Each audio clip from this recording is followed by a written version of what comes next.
That's all right. Thank you for joining us today on this webinar. My name is Kevin Corner, and I hope everything is well wherever you are in the world watching this. The COVID-19 pandemic is definitely taking its grip with more and more increasing lockdown. With businesses more and more tuned to having to work remotely, we've had both Nathan and Nicole on previously talking about I would say the secrets of an effective remote worker, but more the techniques and the things that people need to consider when you are remote working. But business needs to go on, and people need to be able to design teams that can deliver high performance, and that's what today's session's all about. Nicole and Nathan are both back today to talk around the DNA of high performance teams. And how you can develop those types of teams from a remote basis. So both Nathan, Nicole, thank you for joining me today. Thanks, Ketan. Cool to be here. Yes, and I know some people may have watched your webinar last time, but for those that are new to you guys, it would be really great if you could give a very quick introduction to yourselves. Nicole, I'll come to you first. Nicole, just an introduction, please. I do a variety of things, but the main thing at the moment is really assisting and helping organizations that are either already remote or are thinking about 100% going remote. So I'm getting a lot of similar questions to what we're discussing today. Good, excellent, wonderful. And Nathan, over to you. Nathan Ott, the founder of the GC Index. My working title is Chief Polisher, which may or may not become more prevalent in this session.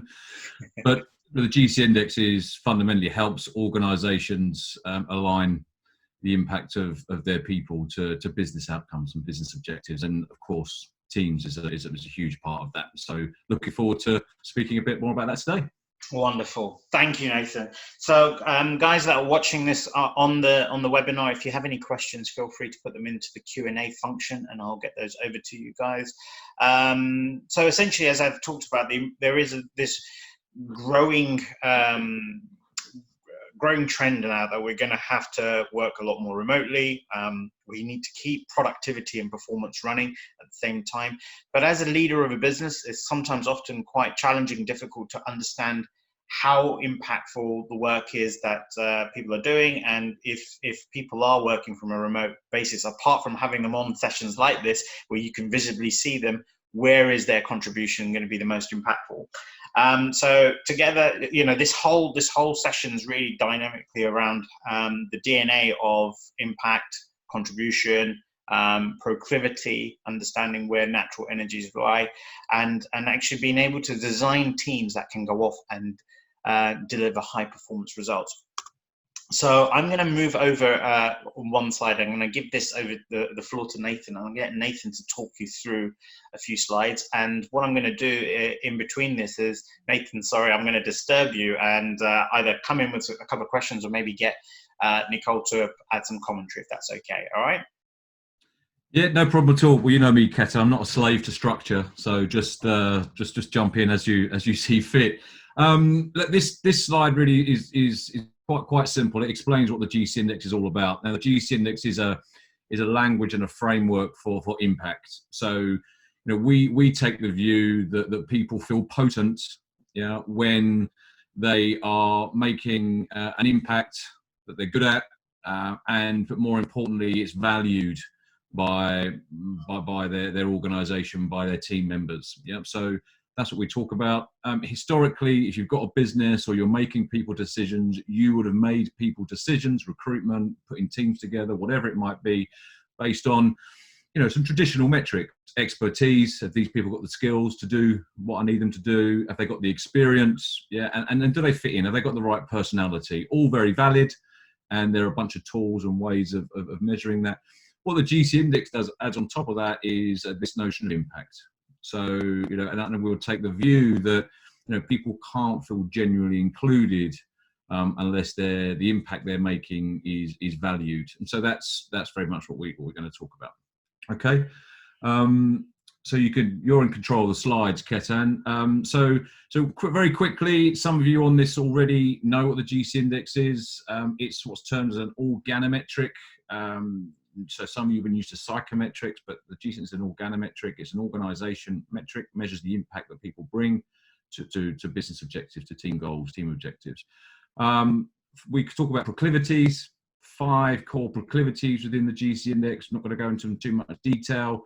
But game changer, people want to make an impact through radical ideas, doing things differently. Strategists, people want to make an impact by making sense of the world, making sure things, got a plan, how we're going to get there.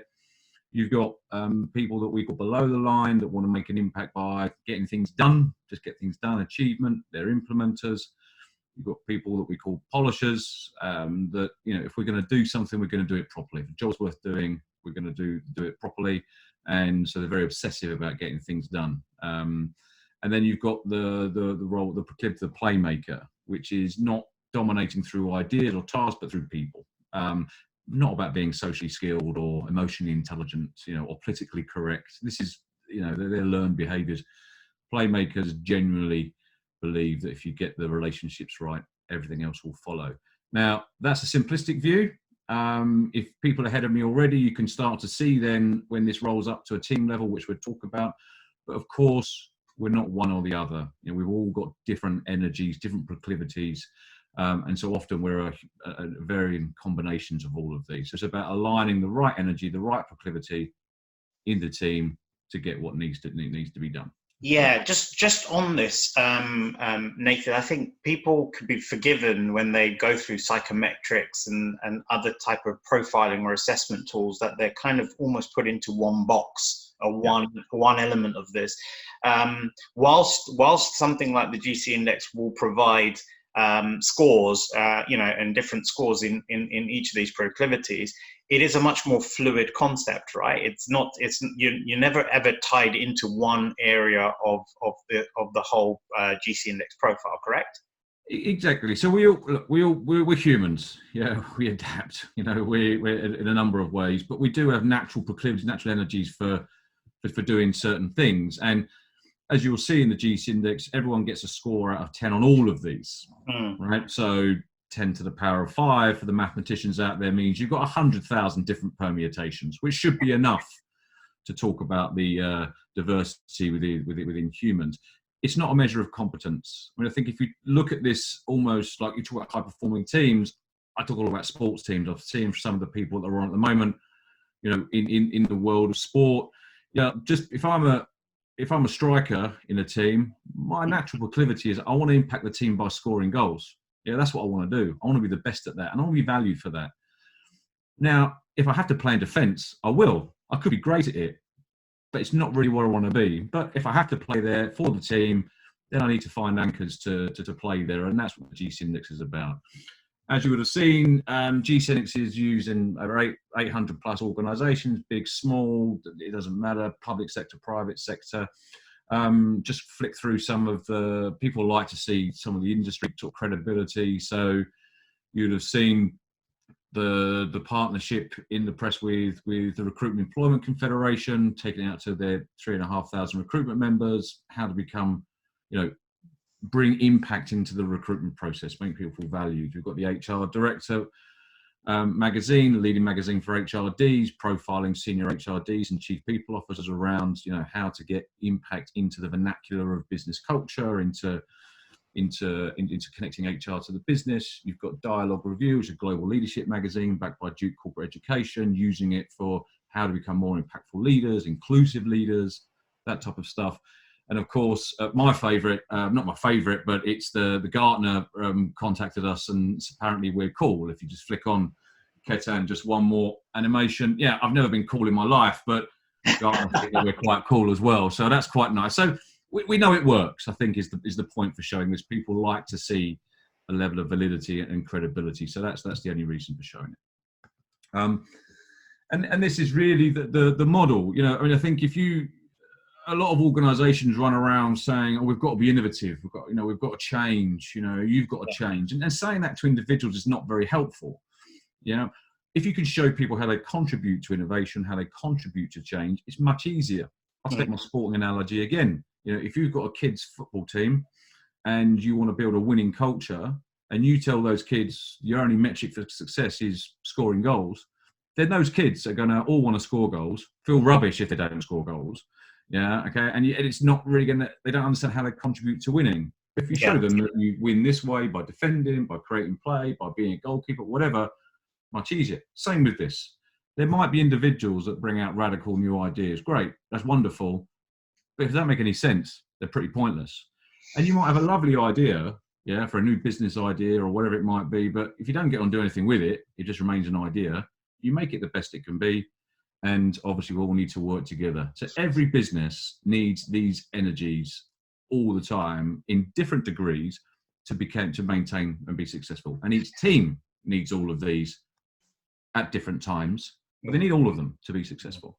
I think it's a really good sort of overview there, and important to understand that if you are a business owner and you do have a team, just that analogy of the fact that, you know, if you try to make all of them focus and create the culture of scoring goals, they'll all want to do it, and if they can't do it, it's going to have a negative impact in one way, shape, or form. Nicole, let's just bring you in here on this. I mean, some of the businesses that you work with and have typical challenges, or they come to you around sort of remote working and building this culture of high performance. How does what Nathan has kind of just outlined and overviewed work within the sort of advice that you give to businesses? I think it's well, Nathan highlighted, you know, one of the things, and you know, I work with the GC Index as well, and I think what I've noticed is, you know, people are not one-dimensional, and teams consist of different people, different nationalities, different cultures, different backgrounds. However, we all go towards one thing, and that's pretty much tasks or projects. And I think what I've really noticed is this really helps to discover employees or team members' own attributes. It really taps into their self-awareness. It's like a light bulb goes on, and now they understand, you know, kind of where they are in life. But they can also make the right career decisions, and whether that means that staying in a team, staying in the same organization, or moving out. I think that's really something I've seen, and from like the remote aspect. I think it's even more important because it really shows the alignment and the development and a team can move forward towards. Yes. And it gives them something. It gives them something tangible and transparent. And I think that's different than, okay, you know, let's put your team out there to work. Everybody works from home. But what really links everybody together? Yes, Slack. But those are tools. But this is something that an individual can do something with as well. Yeah, and I think a lot of what we talk about here in the way and the shape of proclivity, and what Nathan said, that, you know, we need all of these proclivities within the actual team itself. There are going to be some people who are highly creative and animated. You've got others that are going to be more considerate and want to plan, others that just want to go out and execute. And it's kind of understanding your team in that way format, what drives them, and being able to actually put them in together, not just in a team, but also, I guess, make sure that they are coming in and contributing at the right time to make sure that they can get the greatest impact of where they come from. So Nathan, just coming back here, we talk about a common language of impact and contribution. What does that actually mean? Yeah, I mean, I think so. When you, with the power of the GC Index is that you overlay it to how people approach work, yeah, how they want to show up and approach work, and you overlay that with business objectives, with a business of a project, of a company, of a team. And if you're in a phase of, we just need to get some stuff done here, right, then you're moving much more into that implementer polisher phase. Yeah, people that. So therefore, often, if we've got to get some stuff done, we'll get a product out, we've got to just go and deliver on sales, we've got the strategy to go and deliver, then implementer polishers will come to the fore. There'll be people there with that energy that just need to want to get stuff done, load them up, yeah? Okay. But those that don't have that, say more strategist, game changer profiles, you know, they'll need to know how they contribute, and they might be they've got to find anchors to deliver. Yeah, it might be that they actually we don't need them in this project. Go and do something else where you'd be more valuable. And the reverse is true. You know, if you're expecting a team to go and create something new, wacky, and wonderful, and you find out that actually you've got a big implementer polisher group that don't actually have the ideas proclivity, they're going to struggle with that. They're going to struggle with that. So it as a business leader, it enables you to make decisions around how best to apply your people. So just Nicole, just come back in on this. Obviously, as we were going into lockdown and pandemic was kind of rising, there was a flux in demand of people, businesses that wanted training in regards to for their employee on remote working, for example. I mean, I know we were inundated at Enterprise Lab with people talking to us about how we could quickly assimilate some sort of training for them. Do you see, one of the things that I felt was really, really valuable was having something like the GC Index in front of me in terms of an employee profile, so you understand how you would train these people. You see, a game changer has a very different proclivity set to an implementer, which means that if we adapt the way that we engage and train them, they're going to probably be able to onboard information a lot more important. Did you find with any of the kind of consultancy and training that you had to do sort of in that short period of time that knowing the proclivity of an employee would have helped you in terms of how you would have onboarded them? I think so, and I'm smiling because I had a conversation yesterday with an individual, and he was complaining about the training HR was putting out. So there was a variety of different trainings. First of all, they were really upset because they never received these trainings before lockdown, and there was no input at all from an organization in terms of, for example, well-being about the individual. And secondly, they were forced to do and go through all these trainings. And I looked at the spreadsheet he sent me, and ultimately there were pretty awesome training workshops.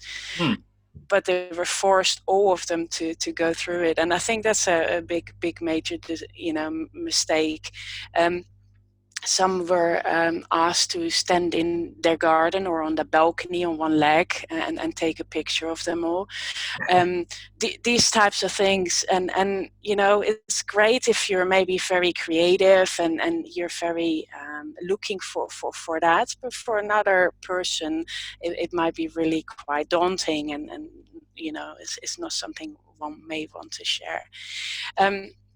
So I think there's a lot about establishing a few basic values as an organization, and I think these 5 proclivities can really help with that. It can direct you much more towards maybe your leadership team really needs an executive leadership training, but what provider will you look at? Not everything will fit. Also from a remote work perspective. So so there's just a couple of things that are going highly wrong out there, but it's really, I think it's highly funny, but it's not funny for the people going through it. So just think about everybody in your team and not just 1 or 2 or what the HR individual likes to do, Yeah, no, I mean, you bring a really, really valid point. And this kind of brings back down to the culture. You see, one of the things that we need to do and think very carefully as business owners is the culture when we were in business pre-COVID, and the culture while we are coming in, during COVID, and the culture what it's going to be like post-COVID. Nathan, just coming in, just talk us through this slide around the Nike Maxim, because I think this will give a really good perspective to our watchers or viewers of this webinar.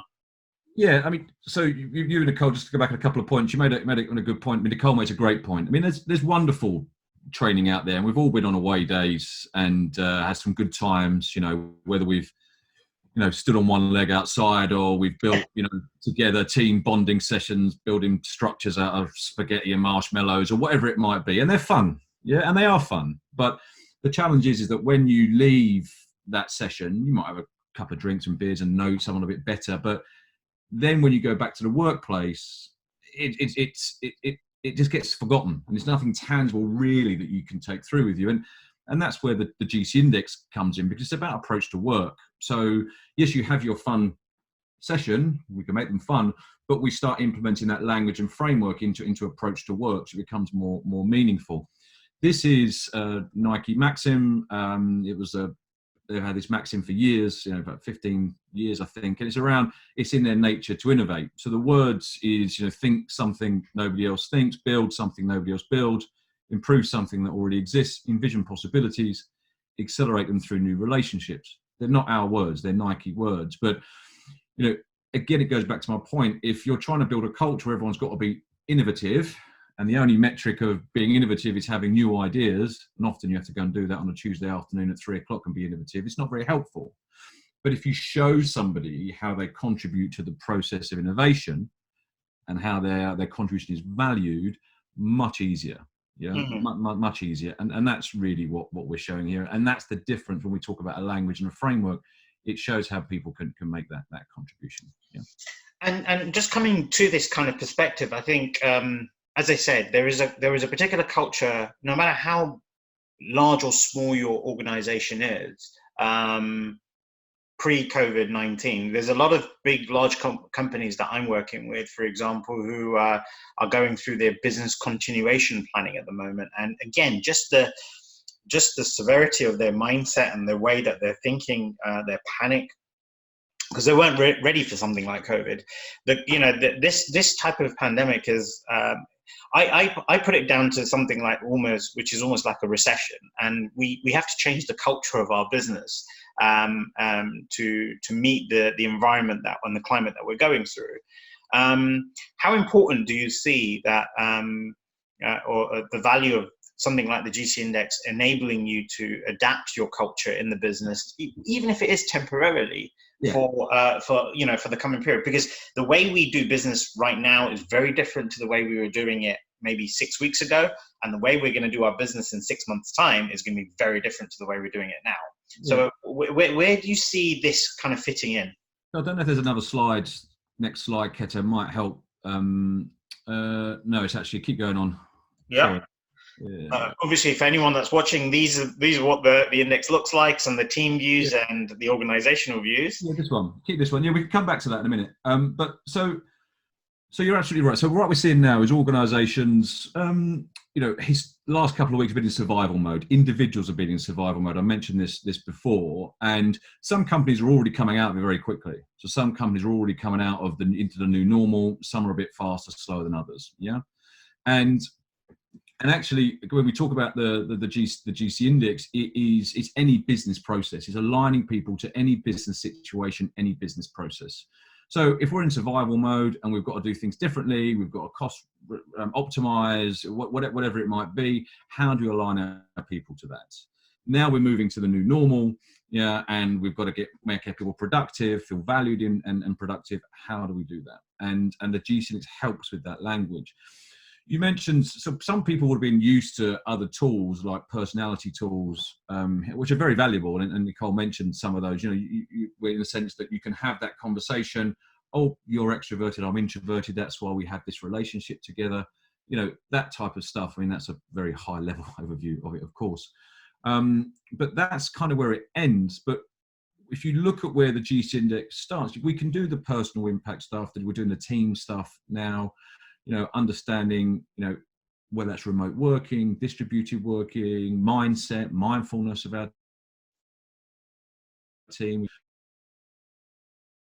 all the way around into any business process. It's the same language, one data input, multiple applications, one cost. So yes, we're doing a lot of COVID-19 responses at the moment, and that is remote working, distributed working, mindset, resilience, that type of stuff.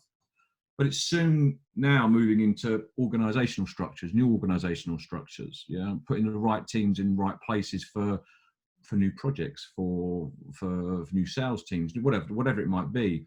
And so we use the same data, if that makes sense. And I think you historically use these other sort of psychometrics, they tend to sort of stop.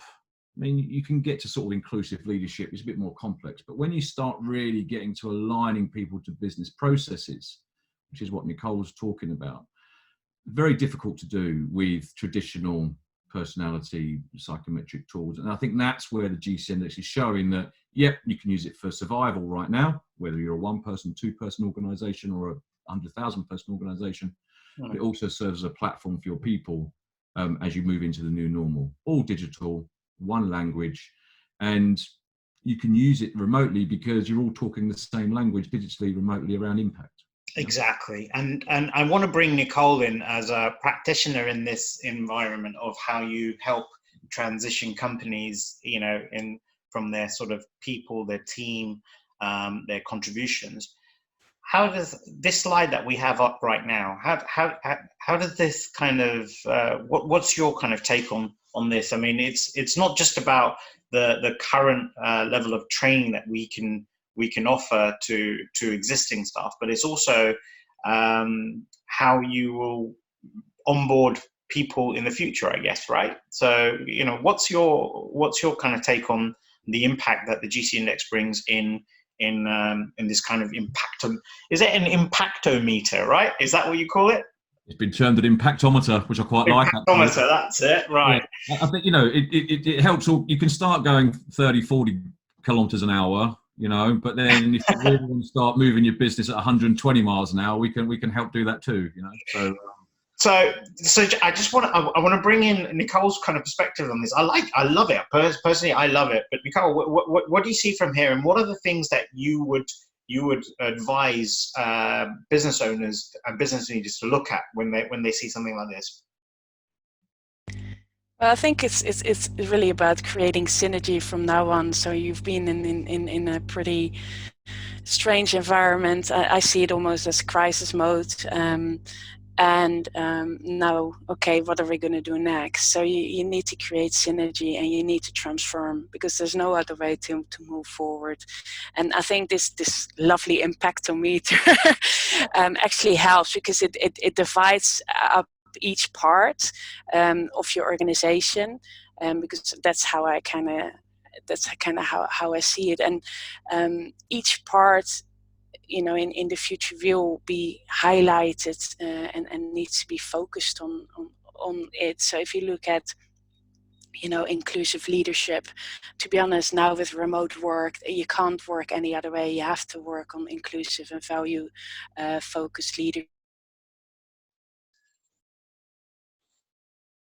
up very soon, unfortunately.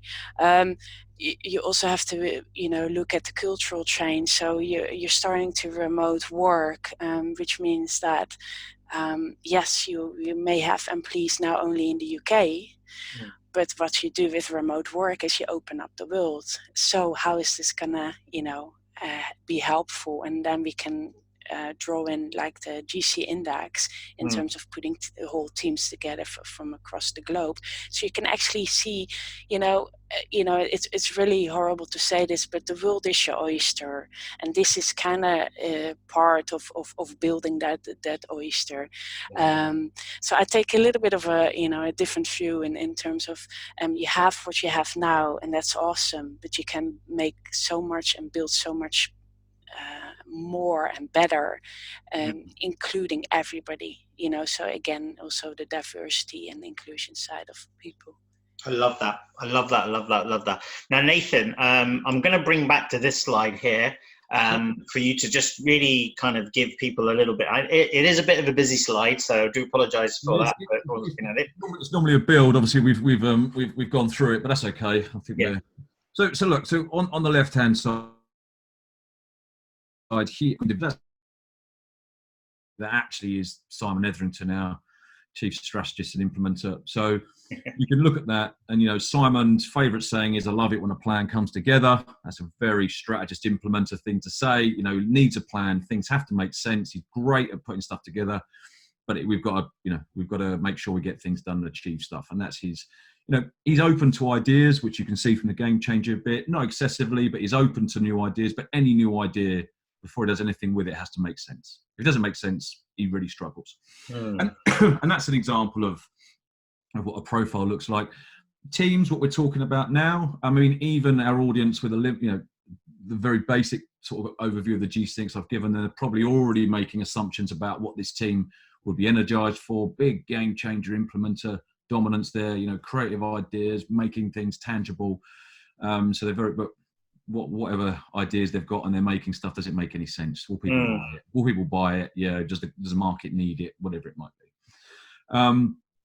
And you can see the individual profiles, and then it rolls up at an organizational level. This is an organization map. I think it's about 1,200 people. So we can start to see what the culture of an organization looks like. I mean, Nicole, should talk about, how people are valued and, how people feel included when they're remote working. With that GC index, if you've got a big game changer strategist and you're asking them to do stuff, and you can't really see them or touch them, they're going to feel drained, and they're not going to feel that included. So it's about how do we give them roles, opportunities, remotely or otherwise, to actually flex some of that game changer strategist energy while still getting things done, of course. Now, one of the things that's really most important for people to feel part of a business and part of the culture is impact. Where do I impact? How do I impact? I mean, we know we've got a number of people who are, a number of organizations that are furloughing staff at the moment. And we've got this whole segment where people actually feel perhaps during this period right now, and I don't want to make this a mindset conversation, but they feel like they can't contribute, they can't really make an impact. When we talk about impact, what is that actually? I mean, this slide here talks about proclivity and skill set. So can you just talk us through very quickly what impact actually means? Yeah, I mean, fundamentally, a proclivity is is energy, an inclination to contribute. That's what we're measuring. How someone wants to. That's a proclivity. Now, I might score really highly on strategist, for example. I want things to make sense. I want to make sure that things are clear. I'll base decisions on sort of data, rational decisions. Doesn't mean I'm necessarily good at it. Okay, so that's where the skill set comes in. So it's like I might want to play up front for my basketball team, again, because I want to score baskets, but I might not be any good at it. So what skills do I need? That's what we're saying. So if you look at it, so a high proclivity with no skill set is quite limited impact. A low proclivity with a high skill set, I might be great at it, but I don't like doing it. Again, low impact. Okay. So what we're looking for is where we play to strength. So, okay, that's your strongest proclivity, and you've got the skill sets to do that. That's where you maximize impact. So actually, what's interesting is one of the ways that I look at this, and it's generally the same kind of interpretation as you have. But if you have an environment where you have high skill but low proclivity, I see that as productivity impact, which is you've got the ability to do something, but you just don't have the energy to do it. So you're going to do half-hearted work. It's going to do it for so long, or you're going to avoid it. Yeah, and equally, if you flip that the other way around, where you have an incredible energy for something, but you just don't have quite the skill set, so performance is impacted. So this is really a really important slide here for anyone that's going to kind of engage with the GC index into their business, is understanding the proclivity of your employee and then matching the skill set will show you where there's going to be productivity and performance, not issues, but impacts. I think it's really important to understand that. It's one of the things that I find as we're going to start moving towards this trend of getting back into recovery, it's going to be the all hands on deck mentality. But this is where it could be very, very dangerous, because you could have people doing the wrong things at the wrong time in the wrong way, which would mean that you've got to double up your work. Does that make sense, Nathan? You know, so as we start to navigate ourselves back into business, it's important that employers and business owners should be looking at how their employees can and what type of impact they'll be making, right? Exactly. Demands of business are going to change. Yeah, COVID or no COVID, demands are always changing. Yeah, so it's how do we align the business challenges, the business opportunities as well. Yeah, I mean, organisations that need to do something fundamentally different right now. Yeah, so they put all your game changers on a Zoom call, you know, and let's see what they come up with. Exactly. Once we get some ideas, let's get the strategists on to make sense of them with the implementers and make it happen. I mean, it's that basic, right? I mean, it's that sort of stuff. Yeah. We're not the GC index is not a measure of competence. Yeah. No. And let's make that clear distinction. And the other thing is, you mentioned it really at the earlier part of the program that, you know, and we talked about the fluidity of the index itself. As you can see here, there are sort of multi-dimensional views of impact. You're never any one particular proclivity at any one time, but there usually is two dominant proclivities, which kind of demonstrates this type of approach to leadership. So you want to just talk us through this very quickly? Yeah, so just to be clear, all these people have not taken the GC index, all right? I mean, I'd love to have got Henry Ford and Gandhi, but unfortunately that didn't work. But they're there. It's there for demonstration purposes. Yeah, you know, we talk about this perfect leader. There's no such thing as a perfect leader. You know, we see leaders, successful entrepreneurs, business people of big organisations, doctors, students, nurses, whatever. Yeah, with different approaches to their work. So what tends to happen with a GC index profile? Someone might have one really dominant score and the rest are low. So very certain about their impact, but that might challenge their adaptability or their openness to adaptability. Often people have 2, 3 sort of dominant scores, 4, 5, all high scores, which tells us something as well. And it's really how the different proclivities come together. I'll give you one very, very quick example. We've got Coco Chanel down there as a game changer polisher. That could be James Dyson. James Dyson, known as a game changer, creative, but relentless polishing to make sure that everything's perfect. I think. Or a Steve Jobs, maybe? Steve Jobs. I mean, again, very extremely, you know, got that game changer mind, looking at things differently, but just relentless about things being so perfect. Yeah, Dyson, Jobs, Chanel, we put there as well. Put then Henry Ford. Now he would share the game changer piece, i.e., the famous quote: "If I gave my customers what they wanted, they would have got faster horses." So that's the game changer bit.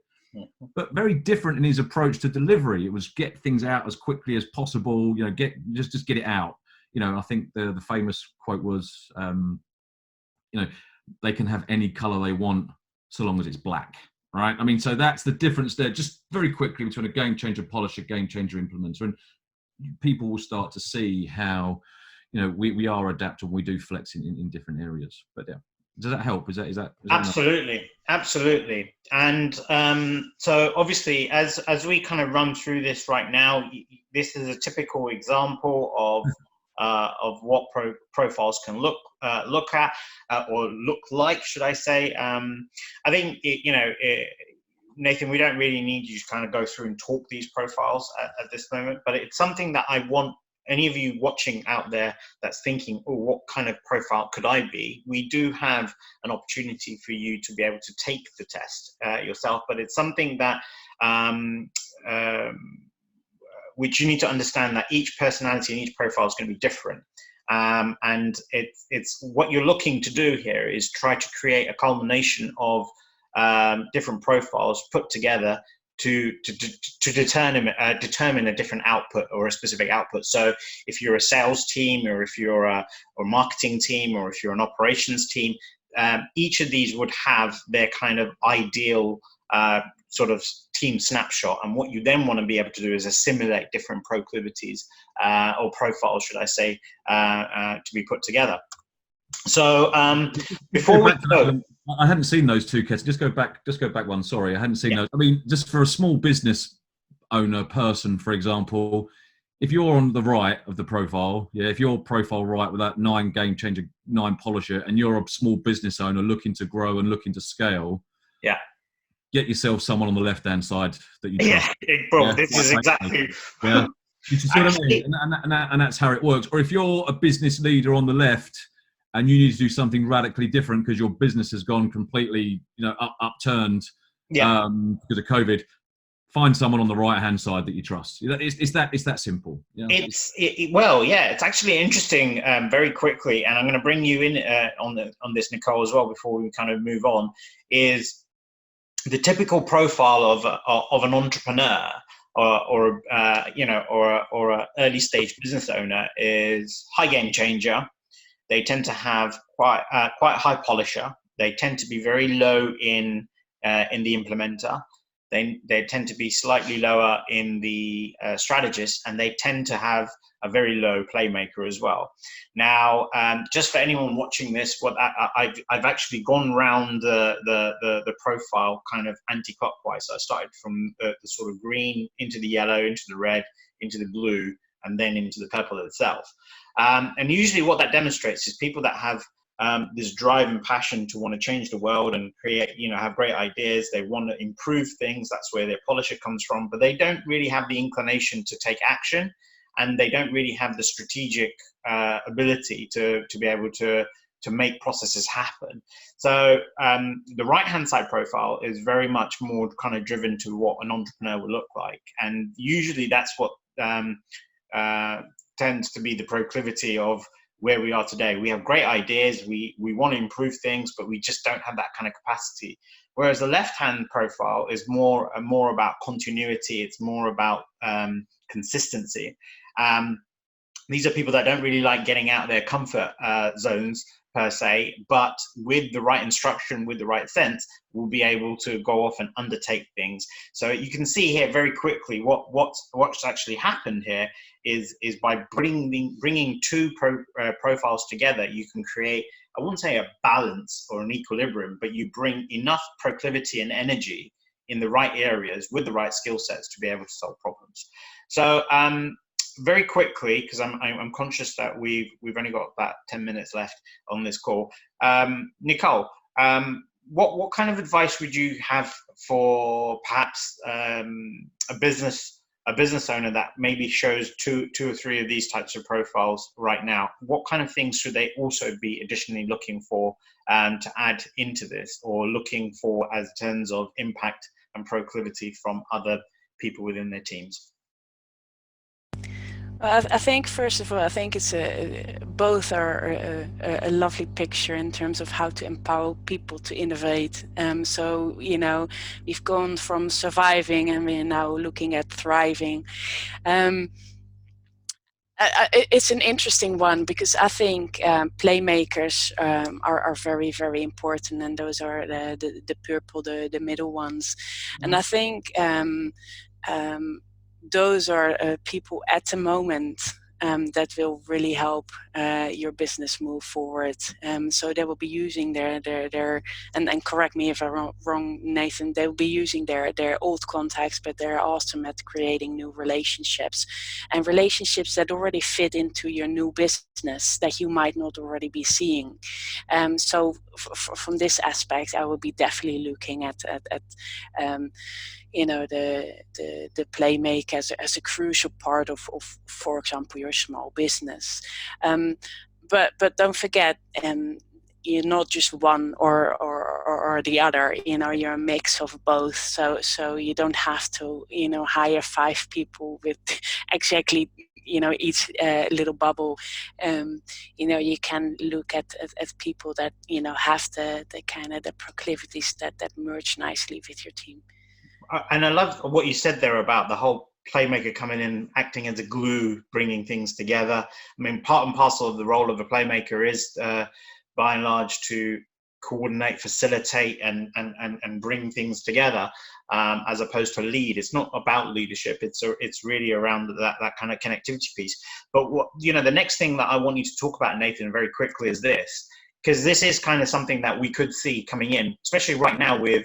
If companies was to start taking the GC index, for their employees, and these are people that are furloughed, for example, they might see this coming out. What does this actually show? Could you just explain this to our viewers? Yeah, please. So this is what we would call a latent profile. So a latent profile is where an individual scores they're no higher than 5 on any one of the proclivities. So you'll see this individual here has a high score of 5. Now, what that means is that we're picking up a number of things there. The GSIN is a very sensitive instrument, and they're termed latent profiles because there's this person, for whatever reason, it could be a number of reasons, is not making their best impact. We're not getting the best out of them. That could be anything. Yeah, we often see this quite often. We see this often when someone's moving into a new role, potentially not quite sure how to make their best impact. We see a lot of that in transition. People can be disengaged, yeah, for a bunch of reasons. They could just be coasting as well. They could be a bit unsettled for a number of reasons, personally or during work. But what it does is it enables the business owner, the leader, the manager to have a very good conversation about how do we best get the best impact out of you, because this person will be struggling somewhere, and they're often the best conversations. They're so enlightening. The individual goes, oh yeah, thank you, I know that. And this could be a bunch of things. It could be this individual is a remote worker, and they are feeling a little bit unsettled. Why is that? How can we help you feel more settled?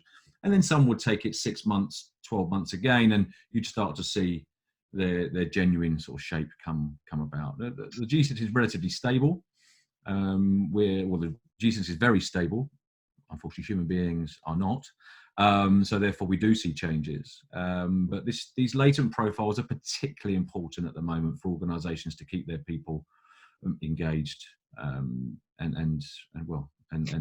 good mindsets as well. And it could be a very, very small dynamic change in their working environment, or what they're working on, or their role or the responsibility, that can almost spark them into life. I mean, we've had that experience before, right, Nathan? We've been, we've worked for the bank together, and we saw that there was a latent profile, and we had that conversation, and then they took the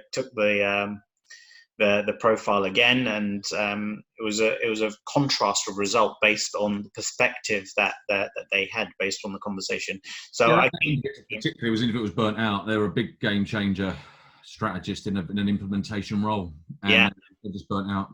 Quite frankly. And the message here, guys, is very important, that sometimes we can't see from a physical perspective, we can't see that the impact that this is having. I mean, it's so important to think of tools like this that would allow us to, take a more deeper insight look, because, someone could fear that they're going to lose their job and just remain and show that they're happy and content and willing to keep going, when actually their productivity is going to be impacted severely, their performance is going to be impacted severely.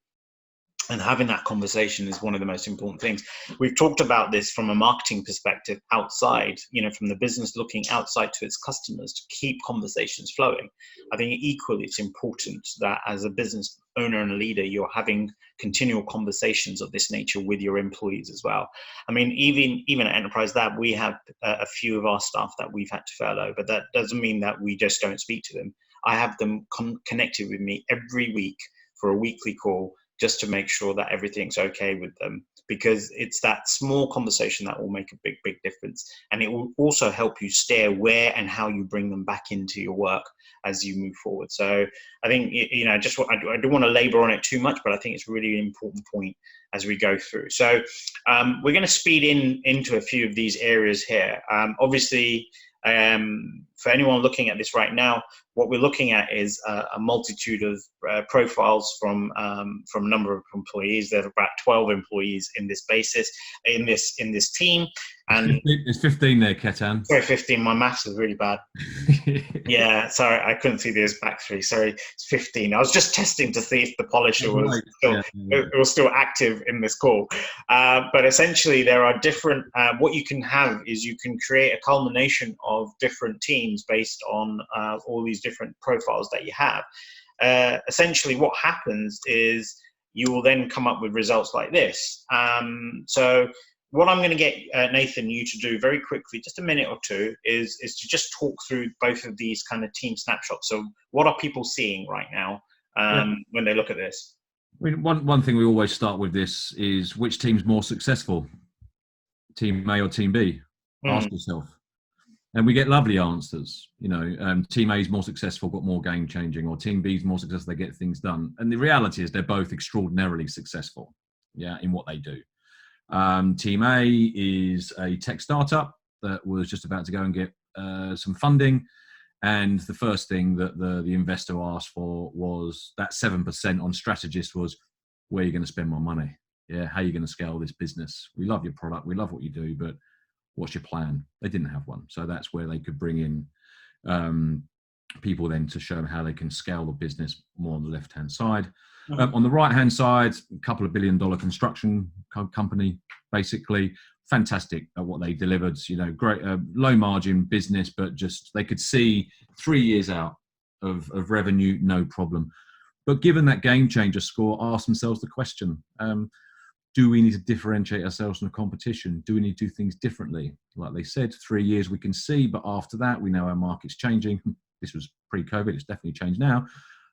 So how are we going to do? How are we going to do that? Not, oh, we're all rubbish, we're not creative, but how are we going to do that? So the playmaker, do we need to collaborate? Yes or no? If yes, what does genuine collaboration look like, and how's that going to be impactful? So they're the sort of questions that you asked. They brought a company in for bringing some creative ideas and new ways of doing things, given their profile. Once they got the idea, they delivered it and executed brilliantly. Yeah. Obviously, there's a question mark. This is the leadership team. What's it sending down? Message down to the culture of my organisation. There's lots of things, but you can see two very successful teams doing different things. You can see what they're good at, but you can ask questions of, well, how are we going to address these issues? Yeah. And I just want to kind of bring in at this point here, different teams, when you talk about which one's more successful, it depends on what you're trying to achieve as well, and how you're trying to achieve it. So if you've got a situation where you're looking, success to you is about radicalizing your business model, then you're going to know that, you have to understand that you're going to need more game changers and polishers in your business. If it's about steadying the boat and making sure that business is continuing the way it needs to, you're going to need more implementers and strategists, right? Is that either in your business or through partners that you're working with? Yeah. I mean, Team B brought in the creativity from partners. They didn't have to bring it into the business itself. They made that decision. And Nicole, very, very quickly, kind of when you look at team snapshots and you do team snapshot work with your kind of clients as well, what's normally the most common bottleneck in their thought process of interpreting or perceiving this? Because I think, in the past, historically, when we've looked at things like the GC index, leaders of businesses normally assume that they're going to have extensively high playmaker scores, and then they get often confused when it doesn't show that. So when you're working on team snapshot stuff, what's normally the bottleneck in the leadership's perspective? I think, first of all, this really gives quite a good overview, and it's very sustainable in terms of what you build for the future.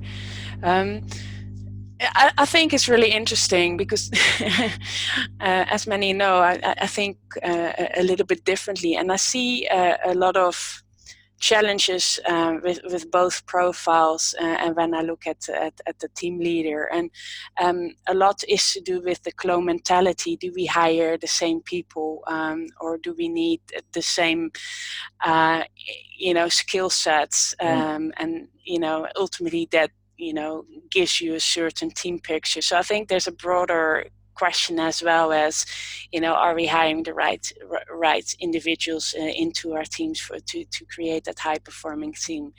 I think the challenges is what I've seen is that a lot of team leaders are highlighting, I'm a game changer, or I'm an implementer, and they only focus on that. They don't think, okay, what are the other bits that I need to, look at myself, and focus it a lot more on the individual, and what do I need to have next to me for my team, and to move forward. So there's a few things, but if I see this, it's also, just be very careful that you don't hire only the same type of people that you're used to working with. I like that, and I think this is a common thing. Even if you didn't have something like the GC index in front of you, as a visibility in a dashboard of what your ability and your impact looks like within your organization. A lot of business owners are often need to be forgiven for the fact that they try to hire exactly like what they are, and it's almost cloning in that respect, which then brings its own problems as well from a productivity and performance perspective as well. So we've seen all of this kind of stuff. I think coming towards the end now of this session, I think it's important that one needs to understand that we've got to do this work together, whether it's employees internally within the business. High performance teams also could incorporate partners, as Nathan has mentioned. So Nathan, what's the whole principle behind impactful collaboration? Could we have a little bit around that, and as we come to the close of this session? Yeah, I'll just end on that. So if you look at the definition of collaboration, it's two or more people working together for, to a common objective, which is nice. But equally, if you look at lumber organizations and they say, well, we've got, our value in our company, we're collaborative. We're a collaborative organization. When you ask them to describe it, they'll say something like, oh, well, we remember everyone's birthdays, or we have a lunch and learn, or we have town halls on a Monday. Not particularly helpful. I mean, useful for communication, but that's not collaboration. What we talk about impactful collaboration is because you could have two implementers working together. They'll get a defined objective. Is it the best? Is it impactful collaboration? So we encourage the difference between the roles and going around the GC index to make sure that you've got individual and collective impact. So strategists working with game changers, working with implementers, working with policers, working with playmakers, you get much more impactful collaboration, which is depicted here in the image. Albeit, as a polisher, I'd never really liked this image on the right, because he's only got one wheel. And so, it might help, but I think we need three wheels really for it to really be quite impactful. But it's a start, right? It's a start. It's opening people's minds, I presume. But that's and on that note, I'll stop polishing my own artwork. So very quickly, Nicole, when it comes to impactful collaboration, I mean, you talked about it earlier just now about not cloning and being very mindful of not bringing too many of the same type of proclivities in. How important is it for business owners today in today's environment to be more collaborative with the way that they're going to work to see themselves through this pandemic? Remote work, or working in distributed teams, as many are doing now, without collaboration you'll fail ultimately, and it will take only 2, 3, 4 weeks from now. So you really need to be looking at what can we do as a team, as one human unit, to be more cohesive and effective. And I think, for example, the GC index helps a lot with that. But evaluate everybody for their own qualities.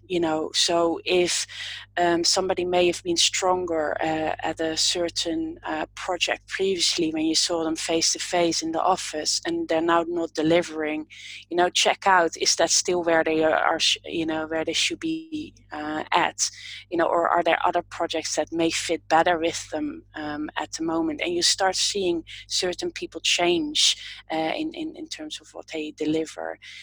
So I think it's an interesting one, and collaboration, is the ultimate key to a high performing team. You can't have and go without it. That's brilliant, and what a way to kind of bring this session to a close. So First of all, thank you both for coming on today. Nathan, it's just the insights into this, the tool that you guys have created is so fascinating. Fundamentally, it's an important thing for people, business owners today, to be able to visualize and create dashboarding of what's going on. Is there any lasting comments or advice that you have for any business owner out there that's kind of currently a little bit freaked out with what's going on, thinking about the culture, they're going to lose the culture within their business, or perhaps they're not getting the best out of their employees right now? I can't give advice to every single organisation, but I mean, I think a good place, if you're a leader that's been a bit freaked out, is understand your impact first. Yeah, understand how you best want to make an impact, or you're going to get burnt out. You can't put your own oxygen mask on first. Yeah, will be the first thing, and then make sure, you know, as best you can, that you're getting have a potent workforce. So when people are potent, that's way more powerful than just having them included or engaged. Yeah, we want people to be potent, particularly in this time. So that's the main thing. But yeah, you can't look after others unless you look after yourself. So understand your impact first, and then take it from there. Wonderful. And Nicole, just to kind of wrap up, I mean, the DNA of high performing teams is a mixture of different things, from proclivity, skill sets, impact, understanding the journey, and also creating that collaborative approach. For those who are now kind of thinking to themselves, right, okay, I need to take this step forward now and really start to harness high performing teams, what one piece of advice would you give them right now? I mean, Nathan's talked about, you know, the whole leadership side of things. You need to understand your impact from there. What advice would you give? Leave all the bad feelings about what has happened before. You've made mistakes, things have gone totally haywire, everybody knows it, everybody respects that. Just think, okay, how do I build trust now? And what do I need to do to keep the trust over the next couple of months? Amazing, amazing, amazing. Thank you both so much. So that brings us to the end of this. I really sincerely hope you found some value in that. Don't just go away too much. We've got this afternoon, we've got a webinar with Sora Bagava from Chicago, who's a digitalization specialist, talking about how and why it's so important to digitalize your business. And before we go off from this, if you are interested in understanding more about the GC Index, we can create a gift link for you. You can contact us, get in touch with us, or go through the resource center, which should be available soon, where there will be an opportunity for you to be able to register and order your own gift link, so you can experience the GC Index for yourself. And that's courtesy of Nathan Knott and the team at the GC Index. So thank you very much for that as well. Right, that's it. This brings it to a close. That's the last thing I've got to say, apart from thank you, is don't forget, stay home, stop the spread, and make sure you're saving lives. Thanks for now. Thanks, Nicole. Thanks, Ketan. Thanks. Bye. Bye. Bye-bye.